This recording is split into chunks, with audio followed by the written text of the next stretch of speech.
What is going on, everybody? Gentleman 94 here, back with another episode of Sci-Fi Wednesdays. And today, everybody, we are back on the NCC 1701 Enterprise Mark E. We're going to be looking today at what we've accomplished. So the saucer section here, and it looks decent.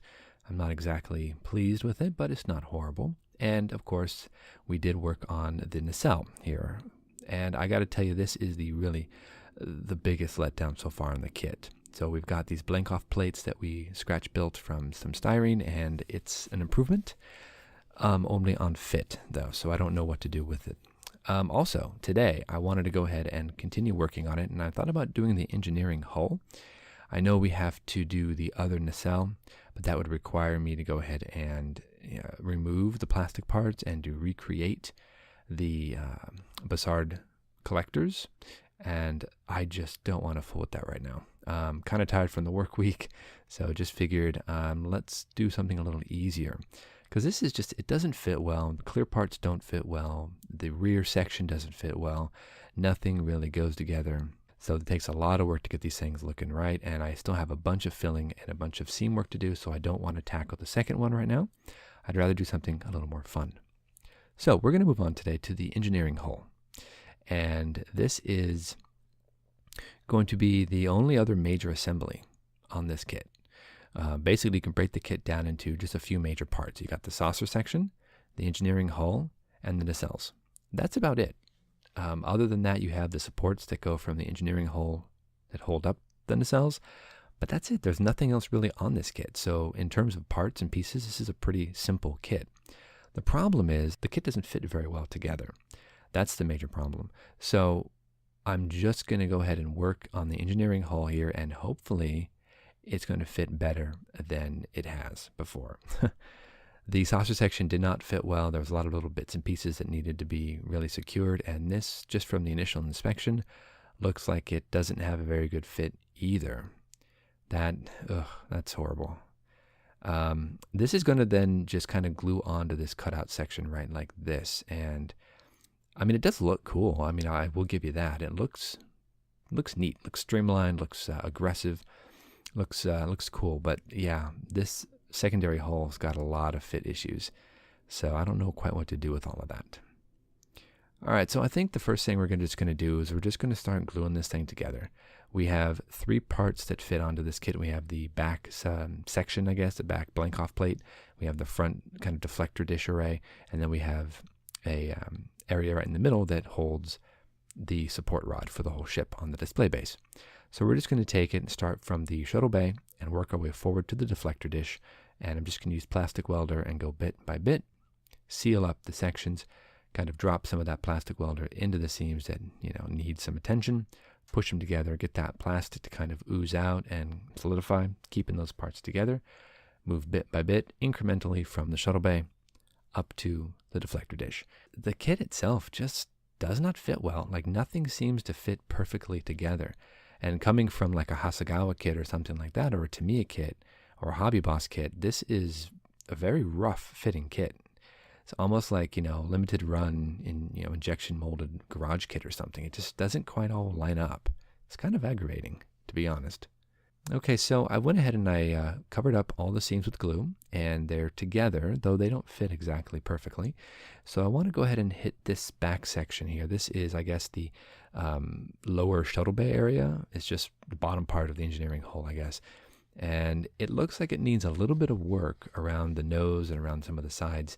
So it does have a little bit of flashing that's still kind of stuck to it. Some of the hull as well. The engineering hull has a bit of flashing on it, which we need to go ahead and take that down. So I'll do that a little bit later. But I want to go ahead and focus on getting the major parts onto the engineering hull, and then we'll take the hull as a single piece and, fill the seams, take care of any flash, and just work our best magic we possibly can to get this thing at least up and running.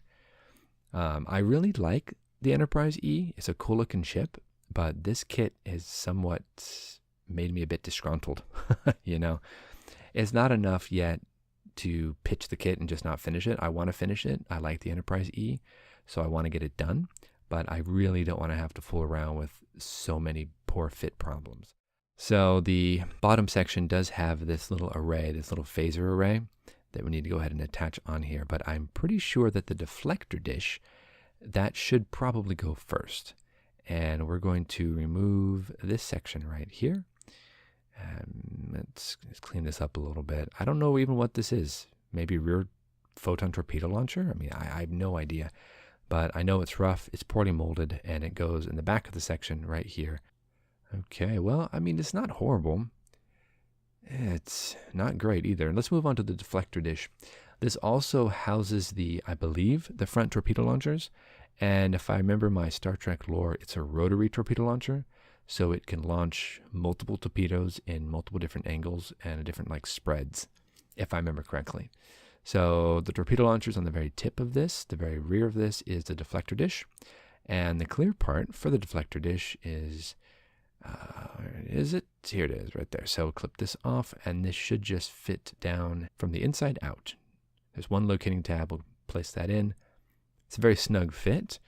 Fits well. Doesn't really want to move around too much. So we'll take a few drops of plastic welder right here on the lip. And that should suffice to keep this thing glued down and tucked away. And again, I'm not so worried about the clear factor. I don't care if it fogs because I want to go ahead and paint over these anyway. And then this should fit right up into the front of the engineering hull. It does not want to get in there. Come on. There we go. Okay, that works. And yeah, the fit still not good.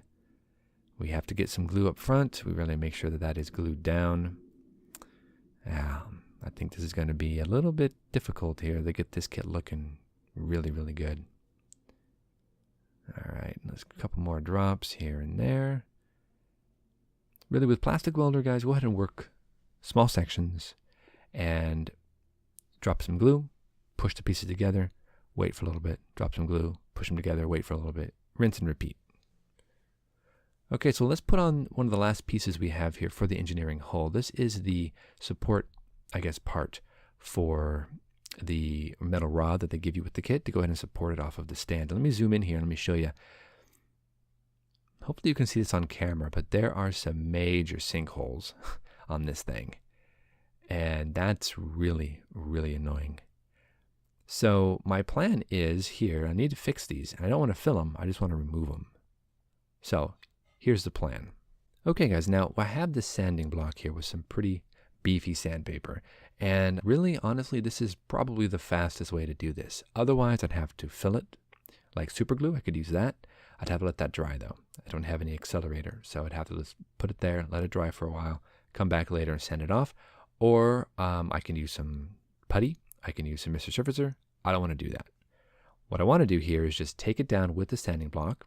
Now come back through with the jeweler file and just tidy it up a bit. Smooth it out and make sure that it's not hugely scarred or blemished.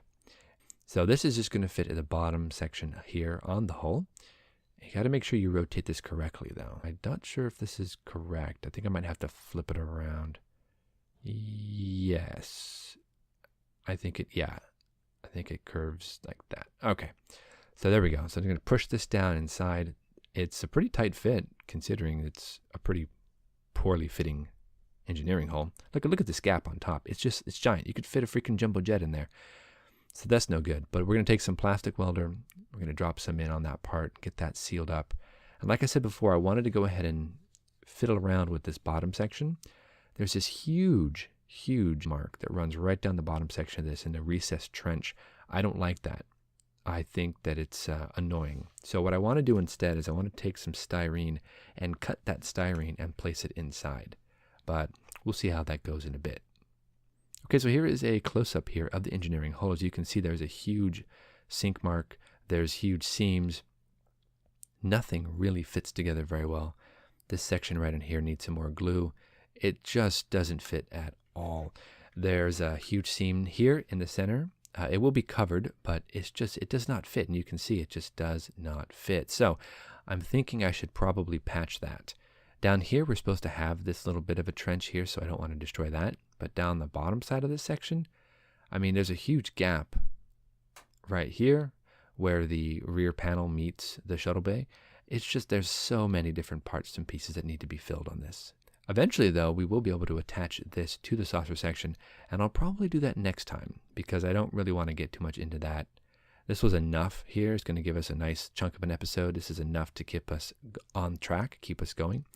But yeah, really, if you're going to build this kit, you might want to do something about this diaphragm effect on the saucer section. I don't think it's going to affect the mounting of the joints here between the engineering hull and the saucer, but just be careful. So one of the last things I wanted to go ahead and do is I wanted to cut some of this strip styrene, and we're going to fit this right here. Push it down between that. That'll give us a little bit of a gluing surface that we can just drip some glue, and it'll glue everything together and hopefully make it a bit stronger. So a little bit of plastic welder on each side should be fine. Yes, that works well. I'll let that dry, of course, and then I'll slice it off and we'll continue. Also, this bottom section here, I want to cover this. And I think the best way to do that is honestly to just take a piece of styrene, measure it out, and just cut it and glue it down. And I can always bore out the hole, right there that's meant for the support structure on the display base. Okay, so I'm just going to mark this, just give it a real quick mark, and use a straight edge. We're just going to go ahead and cut this into a strip. Again, I'm not measuring anything, I'm just kind of eyeing it because I can tweak it as we go. And we'll just slice it into one more pass. There we go. And this should just snap right off. Yeah, perfect. All right. And what we're going to do is we have to cut it down to length as well. This is the correct width, but we're going to have to cut it down to length. And I think really just a little bit snips here and there, and we should be able to glue this down, and we can just work it into the area. Okay, so we have secured this bottom section strip here onto the engineering hull. I'm just using this razor blade to go ahead and slice it, get this fitted in. And yeah, just a little bit of glue along each of these sides. That'll help to kind of secure this down to the engineering hull. And I think we're going to call it here. Next episode, we'll come back. We will attach the engineering hull to the saucer section. We are going to have to go ahead and get that next nacelle done. I'm not looking forward to that, but it's going to be necessary to do. So that's future Ben's problem. Today, we're just going to get this more or less drying, ready to go. But overall, this kit is not a very great kit. Hopefully it looks better than it actually goes together because it is not cooperating in the slightest. So many fit problems, guys. But we're good for now. We're going to go ahead and hook this together next episode.